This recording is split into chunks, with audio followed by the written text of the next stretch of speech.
यशो विसारी कुमारतानंदित घोषणारी मम प्रभु श्री गिरिराजधारी श्री गोवर्धन नाथ की जय गिरिराज धरण की जय श्याम सुंदर श्री यमुने महारानी की जय वल्लभाधीश की जय श्री राधा पुरुषोत्तम देव की जय।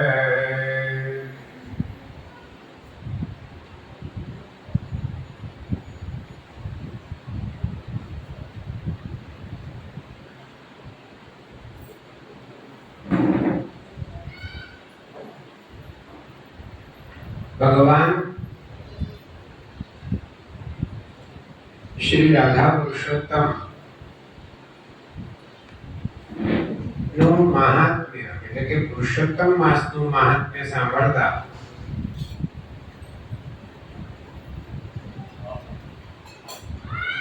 ગયા અધ્યાયમાં અનેક પ્રકારના પ્રશ્નો લક્ષ્મીજીએ ભગવાનને પૂછ્યા. એનો પ્રત્યુત્તર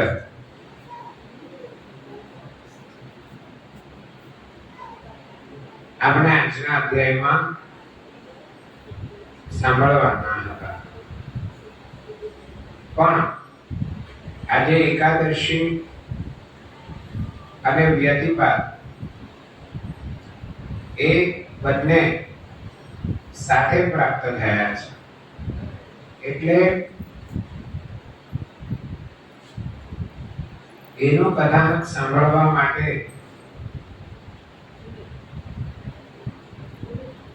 આપણે પ્રયત્ન કરવો જોઈએ. કારણ કે કૃષ્ણ એકાદશી અને શુક્લ એકાદશી આ બંને એકાદશીનું અધિક મહિનામાં વિશેષ મહત્વ બતાવવામાં આવ્યું છે. આ પ્રથમ એટલે કે શુક્લ પક્ષની જે અધિક મહિનાની શુક્લ એકાદશી એને કઈ એકાદશી કહેવાય? પદ્મિની એકાદશી.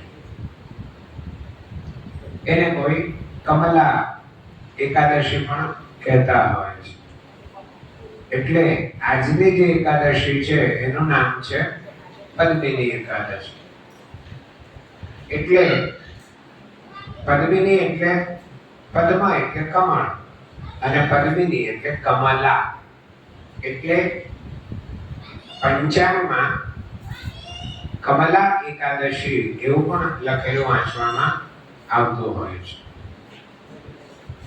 યુધિષ્ઠિર ઉવાચ મલિમ્લુજસ્ય માસસ્ય કા વા એકાદશી ભવેત કિમ નામ કો વિધિસ્તસ્યાઃ કથયસ્વ જનાર્દનઃ. શ્રી કૃષ્ણ ઉવાચ મલમાસસ્ય યા પુણ્યા પ્રોક્તા નામ્ના ચ પદ્મિની સૌમોષિતા પ્રયત્નેન પદ્મનાભપુરં નયે.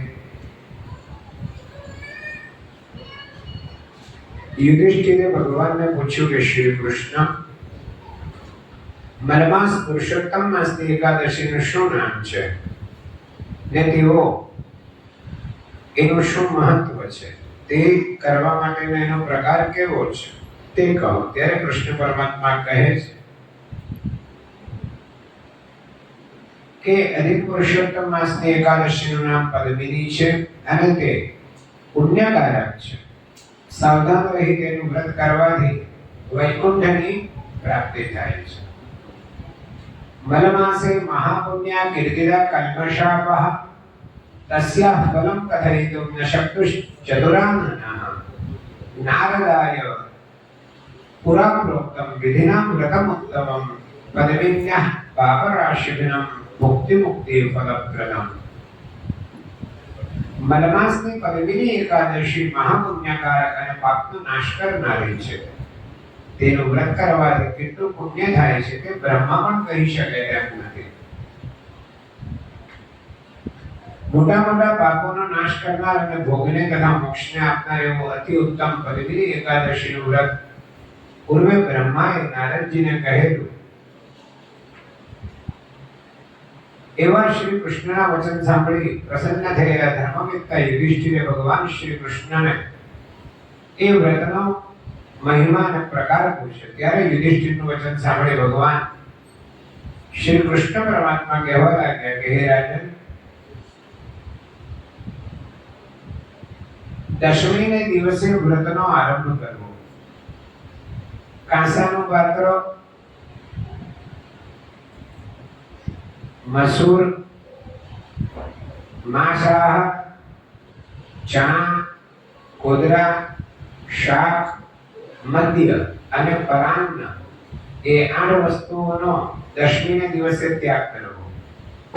દશમીને દિવસે હવિષ્યમ ન જમવું, લવણ કે કોઈ ખારી ચીજ ખાવી નહીં, જમીન પર સૂવું અને બ્રહ્મચર્ય પાળવું. એકાદશીને દિવસે આદરથી પ્રાતઃકાળમાં ઉઠી શૌચ વિધિ કરી શુદ્ધ થઈ 12 પોપડા કરી મોઢું શુદ્ધ કરવું, પણ દાતણ કરવું નહીં. સૂર્યોદય થાય ત્યારે નદી વગેરે શુભ જળાશય ઉપર જવું, ત્યાં આમળાના ચૂર્ણ વડે વિધિથી સ્નાન કરવું, એટલે કે દશવિધ સ્નાન કરવું. અનેક પ્રકારના સ્નાનો બતાવ્યા છે. તે પ્રમાણેના સ્નાન કરી અને ગોમયથી વગેરેથી પણ સ્નાન કરીને ત્યાં બધા ઔષધિઓની પ્રાર્થના કરીને બધી ઔષધિઓને કહેવાનું કે મને પવિત્ર કરો. આવા જળાશયમાં સ્નાન કરતી વખતે ગંગા વગેરે તીર્થોનું સ્મરણ કરવું જોઈએ. આપણે આગળ પણ વાત થયેલી કે જ્યારે પણ કોઈ પણ નદીમાં નાહીએ પણ વિવિધ તીર્થોનું સ્મરણ કરવું. એમાં પહેલાના સમયમાં મારા ઘર પાસેથી આમ નદી વહેતી, ઘર પાસેથી એટલે ચોક બજારમાં. હવે બધા ઓવારા પુરાઈ ગયા, પાળા થઈ ગયા અને પાણી પણ ખૂબ જ ઓછું થઈ ગયું. હવે સુરત ખાતે ગણ્યા ગાંઠ્યા 2 કે 3 ઓવારા એવા છે કે જ્યાં તાપી નદીનું પાણી પ્રાપ્ત થાય છે, અને ચોખ્ખું પાણી તો ક્યાં પ્રાપ્ત થાય છે ખબર જ નથી. પણ એમાં સ્નાન કરતા ને ત્યારે આ બધા તીર્થોનું સ્મરણ કરતા.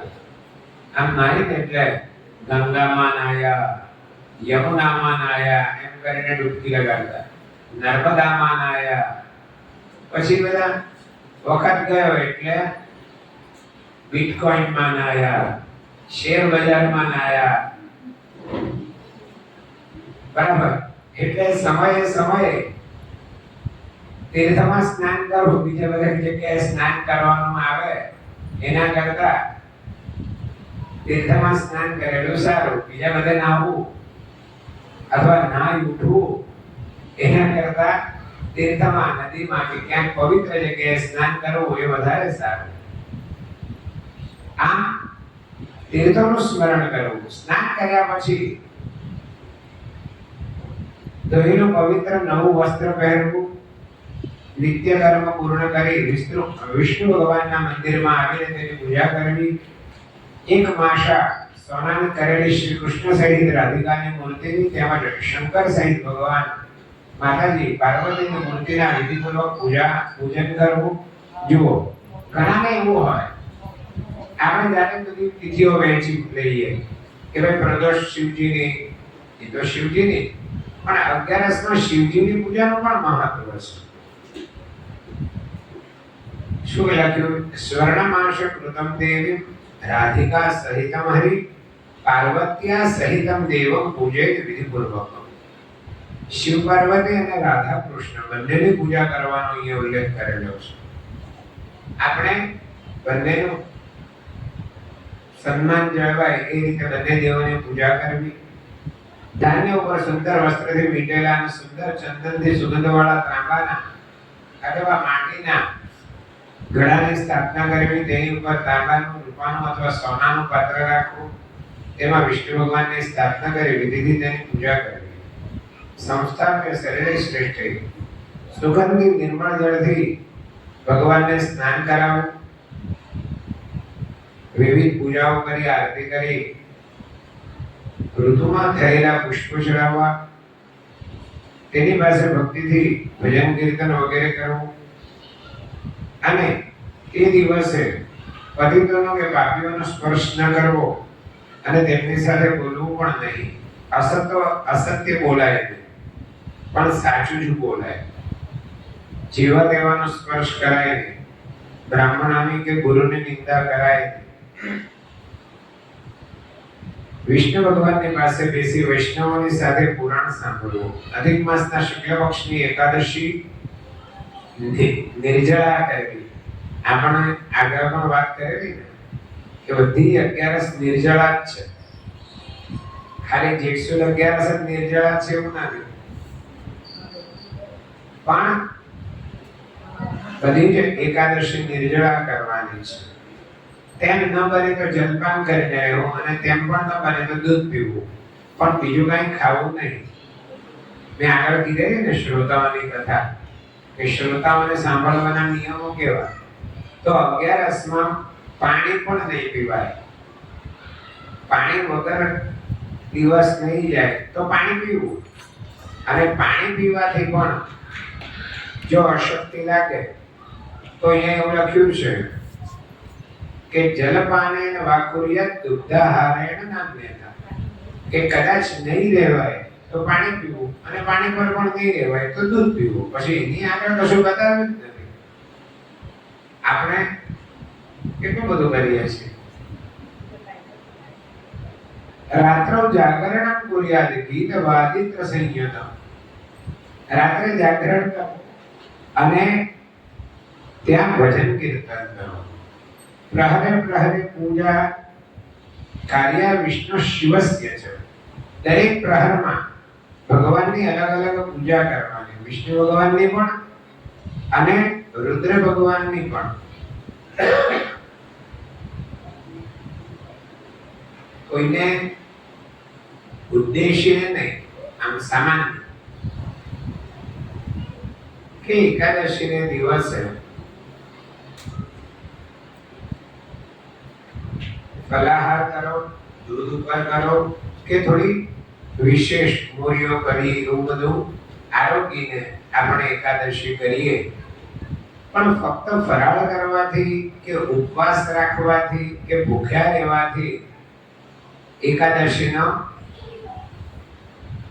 પુણ્ય અથવા તો ફળ આપણને મળતું નથી. પણ એની સાથે ભગવાનનું વ્રત કરવું જરૂરી છે. એટલે કે ભગવાનનું નામ સ્મરણ વિશેષ થવું જોઈએ. આપણે તો હવે આમાં કેવું છે, કોઈ પણ બધાને કહું, એવું તમને કહું કે હવે આ બધી કથાઓ અને બધી નવી નવી વાતો કહેવા માટે ખૂબ વાંચવું પડે. કારણ એવું છે કે અમારા મિત્રો બધા કે હવે લોકો ગુરુનું નથી માનતા, પણ ગધેડાનું માને. તમારા ઘરના આચાર્ય હોય ને બ્રાહ્મણ, એને તમે પૂછો કે ગ્રહણ ક્યારે છે અથવા તો ધનતેરસ ક્યારે કરવાની કે 11 ક્યારે કરવાની, એટલે કહે કે ભાઈ આવતીકાલે કરવાની છે. એટલે તમે તરત કે પેપરમાં તો આજે આવ્યું છે તો ભાઈ પૂછે જ હું કામ. તો પૂછવાનું શું કામ? તમારે આવો જ જવાબ આપવો હોય કે પેપરમાં તો આજે આવ્યું છે તો પૂછવાનું નહીં, તો આજે કરવાની. એટલે ગુરુનું નહીં માને, પણ ગધેડાનું માને. ગૂગલ પર જે આવે ને, મીડિયામાં આવે, એ બધું વાંચે, એ બધું માને.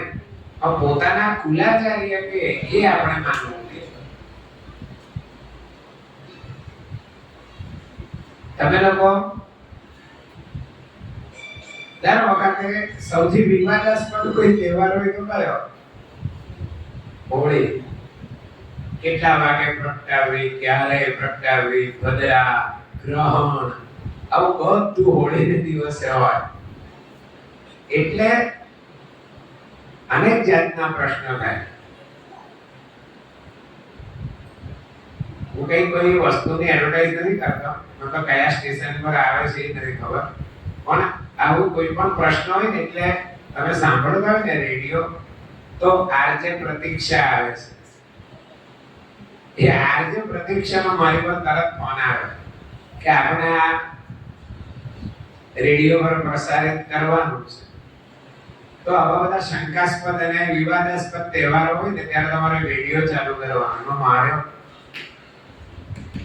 એ તહેવાર કેવી રીતે ઉજવવો એ રેડિયો પર મારા અવાજમાં તમને સંભળાશે.